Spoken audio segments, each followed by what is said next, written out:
Create చేసేస్తారు. అక్కడ ఆయన అన్నది ఏంది, 100 కోట్ల రూపాయలు రాజకేశ్ రెడ్డికి అప్పిప్పించానన్నాడు. అప్పిప్పించడం నేరం కాదే అంటే అతని వ్యాపారానికి సంబంధించి పెట్టుబడికి ఆ స్థాయి డబ్బులు లేవన్నట్టు.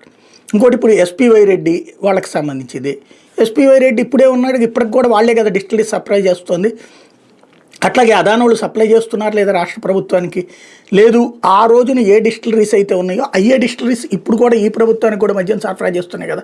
వాళ్ళకి లంచాలు ఇచ్చి ఉంటే వీళ్ళకి కూడా లంచాలు ఇస్తూ ఉండాలి కదా ముందు డిస్టిలరీస్ పరంగా. ఈ గ్రౌండ్ లెవెల్లో వచ్చేటప్పటికి అప్పుడు బెల్ట్ షాపులు లేవు, పర్మిట్ రూములు లేవు, నేరుగా ప్రభుత్వానికే ప్రభుత్వ దుకాణాలు. ఇప్పుడు బెల్ట్ షాప్ ఒకటి తినేస్తున్నాడు, మద్యం దుకాణం ఒకటి తినేస్తున్నాడు, ఎమ్మెల్యే గారు తినేస్తున్నారు.